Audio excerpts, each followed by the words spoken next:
Καλησπέρα. Σήμερα θα μιλήσουμε για ένα άρθρο που είχε δημοσιευτεί στο περιοδικό The Forest κάπου στις αρχές του 2000 ή 2001.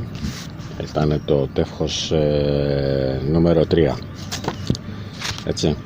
Λοιπόν, το άρθρο ονομάζεται «Η γενιά του σκότους» και μπορεί να δώσει και κάποιες απαντήσεις, γιατί πολλοί από εμάς προτιμούμε τη νύχτα, γιατί μας ελκύει περισσότερο το σκοτάδι και γενικότερα αυτός ο τρόπος ζωής, και από τη μουσική που ακούμε και από διάφορα άλλα πράγματα.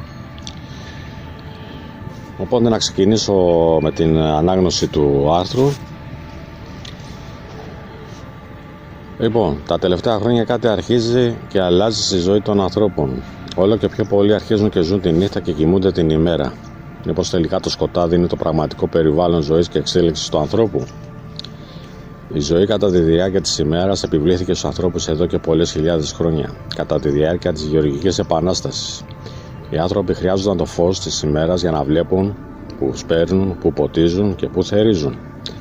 Και πριν οι άνθρωποι τι έκαναν? Χωρίς να έχουμε αποδείξεις, πιστεύουμε ότι οι προϊστορικοί άνθρωποι εξέβρισκαν την τροφή τους κατά τη διάρκεια της νύχτας. Εσείς πιστεύετε δηλαδή ότι οι πρωτόγονοι αυτοί κυνηγοί ξυπνούσαν πρωί-πρωί με τη τσίμπλα στο μάτι και τρέχαν στις ζούγκλες για να χαροπαλεύουν με τα άγρια θηρία? Στον ύπνο τους τα σκοτώναν. Ο άνθρωπος κάνει έρωτα τη νύχτα. Ο άνθρωπος λειτουργεί πνευματικά και ψυχικά κατά τη διάρκεια της νύχτας. Ο άνθρωπος ξεκουράζεται κατά τη διάρκεια της νύχτας. Και όταν λέμε ξεκουράζονται, δεν εννοούμε ότι κοιμάται, αλλά γαληνεύει. Ο άνθρωπος δημιουργεί και λειτουργεί καλύτερα κατά τη διάρκεια της νύχτας. Από πού προέρχεται στην πραγματικότητα το άγχος και τα νεύρα στον άνθρωπο? Διότι ζει και λειτουργεί έξω από τα πραγματικά ωράρια του, που είναι η νύχτα. Το φως της ημέρας δεν είναι τίποτε άλλο παρά μια οφθαλμαπάτη. Ένα απατηλό πέπλο που ισοπεδώνει την κρίση και αντίληψη του νου. Αναρωτηθήκατε γιατί αποζητούμε παντού τη σκιά? Αναρωτηθήκατε ποτέ γιατί φοράμε γυαλιά ηλίου? Γιατί κατά τη διάρκεια της έκθεσής μας στον ήλιο πονάει το κεφάλι μας, μας έρχεται πνηλία, δεν μπορούμε να σκεφτούμε, να δουλέψουμε, ακόμα και να φάμε? Και γιατί το ανθρώπινο μάτι είναι εφοδιασμένο με τα φλέφαρα που κλείνουν ή μισοκλίνουν με την παραμικρή έκθεση στο φως? Μήπως είναι και αυτό ένας βιολογικός συναγερμός του ανθρώπου που του υπενθυμίζει συνέχεια στη ζωή μέσα στο φως ότι είναι ανυπόφορη και καταστρεπτική? Γιατί οι άνθρωποι πέφτουν σε κατάθλιψη όταν ξυπνάνε το πρωί και βλέπουν διάφορα καιρικά φαινόμενα που ποτέ δεν έχουν χωνεύσει? Παραδείγματος χάρη τη βροχή, τη συννεφιά, την κρυζάδα του ουρανού. Γιατί οι άνθρωποι βλέπουν πιο πολλά πράγματα τη νύχτα. Και όταν λέμε βλέπουν, εννοούμε όχι την απλή θέαση, πλασματική εικονογράφηση των ειδόλων, αλλά τη συνειδητή θέαση της πραγματικότητας. Γιατί οι ζωγράφοι όταν κάνουν σπουδή μπροστά σε ένα είδωλο κλείνουν το ένα μάτι ώστε να βλέπουν πιο αφαιρετικά? Τι είναι αυτό που επιβάλλει τη θέαση των πραγμάτων γύρω μας με λιγότερο φως από αυτό που διατίθεται? Γιατί οδηγάμε καλύτερα το βράδυ? Γιατί το βράδυ δεν κουραζόμαστε όσο την ημέρα? Ο λεγόμενος βαθύς ύπνος παίρνει τον άνθρωπο γύρω στις 4-5 η ώρα το πρωί. Αν θεωρήσουμε ότι ο ανθρώπινος οργανισμός χρειάζεται το λιγότερο 6 ώρες για να ξεκουραστεί και να αντικαταστήσει κατά καταστραμμένα του κύτταρα μέσω του ύπνου, τότε λογικά ο κάθε άνθρωπος θα έπρεπε να ξυπνάει γύρω στις 10 με 11 το πρωί. Κι όμως εδώ και χιλιάδες χρόνια έχει επιβληθεί στον άνθρωπο να ξυπνάει από τα χαράματα για να σέρνεται σαν την άδικη κατάρα μέσα σε ένα πυρπολιμένο και εκτυφλωτικό κόσμο από το φως του ήλιου. Το λάλημα του κόκορα ερμηνεύτηκε ότι ο άνθρωπος πρέπει να ξυπνάει το πρωί. Γιατί να μην το ερμηνεύσουμε όμως και αντίστροφα? Ότι με το λάλημα του κοκόρου ο άνθρωπος πρέπει να πάει στο κρεβάτι του? Πιο όμορφες ώρες την ημέρα είναι κατά τη διάρκεια της δύσης του ήλιου. Με βάση τη λογική ότι εκείνη την ώρα ο άνθρωπος σιγά σιγά πρέπει να αρχίζει να ετοιμάζεται για τη βραδινή νυχτερινή του ανάπαυση. Αντιθέτως όμως βλέπουμε ότι μας περιζώνει μια περίεργη ενέργεια και ευεξία. Είναι η μεταβατική εκείνη ώρα που ψιθυρίζει τον άνθρωπο ότι σε λίγο το βράδυ θα αρχίσει η ζωή του. Γιατί τα UFO εμφανίζονται το βράδυ? Αν θεωρήσουμε ότι εξωγήινοι ή εσωγήινοι πραγματοποιούν αποστολές με σκοπό τη συλλογή πληροφοριών για το ανθρώπινο είδος, Τι θα τους εξυπηρετούσε να ψάχνουν πάνω από κοιμόμενες πολιτείες? Ή πως αναζητούν επαφή με τα πλάσματα αυτά της νύχτας που πνευματικά και βιολογικά βρίσκονται πιο κοντά στις αρχαίγοντες καταβολές του ανθρώπινου είδους? Γιατί τα κουνούπια ζουν και αυτά το βράδυ? Μήπως ένα πανάρχαιος κωδικός στο DNA τους σε επενθυμίζει ότι η καλύτερη ώρα για αλεία είναι το βράδυ, που οι άνθρωποι ζουν και λειτουργούν κανονικά και όχι κουκουλωμένοι κάτω από τα σκεπάσματά τους? Αν δεχτούμε ότι το πρωί ο άνθρωπος είναι γεμάτος σε ενέργεια και ευεξία, τότε γιατί όλοι οι άνθρωποι γυμνάζονται το απόγευμα και το βράδυ, ενώ κατά τη διάρκεια της ημέρας είναι αδύναμοι και υποτονικοί? Γιατί το βράδυ σηκωνόμαστε για να πιούμε νερό, να φάμε γλυκό ή να κατουρίσουμε?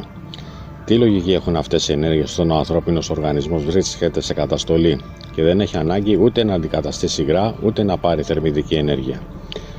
Μήπως είναι τα κατάλοιπα μιας παλιότερης ζωής?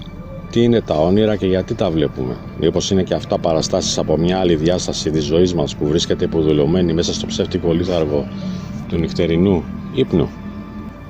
Γιατί κατά τη διάρκεια της ημέρας λειτουργούμε τόσο παθητικά και χωρίς βούληση, και γιατί άραγε σημαντικότερες αποφάσεις λαμβάνονται κατά τη διάρκεια της νύχτας? Γιατί πολλοί άνθρωποι διαθέτουν το χάρισμα της νυχταλλιοπίας, δηλαδή μπορούν και βλέπουν μέσα στο σκοτάδι? Μήπως είναι και αυτό ένας κρυφός κώδικας στο DNA μας, που παρέμεινε κρυφός και άγνωστος μετά από χιλιάδες χρόνια βασανισμού του ανθρώπου στις κτηνώδεις ακτινοβολίες του ήλιου? Γιατί μετά από κάποια ώρα μέσα στο σκοτάδι το μάτι αρχίζει και βλέπει τα πράγματα?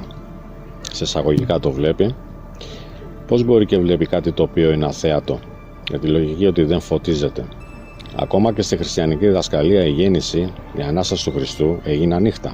Αν προσέξετε αυτές τις τυποποιημένες εικόνες του Χριστού που βρίσκονται συνήθως στις σχολικές αίθουσες, θα δείτε ότι τον δείχνουν να προσεύχεται γονατιστό στη νύχτα κάτω από το φως της σελήνης. Τι είναι στην πραγματικότητα αυτή η διαμάχη του σκότους με το φως? Μήπως τελικά η κόλαση που περιγράφεται ως ένας πυρακτωμένος κόσμος δεν είναι τίποτα άλλο από την υποδούλωση του ανθρώπου να ζει σε ένα καμίνι κάτω από την απάνθρωπη ηλιακή ακτινοβολία? Από μικρά παιδιά μας κατευθύνουν να ξυπνάμε πρωί και να κοιμόμαστε νωρίς το βράδυ.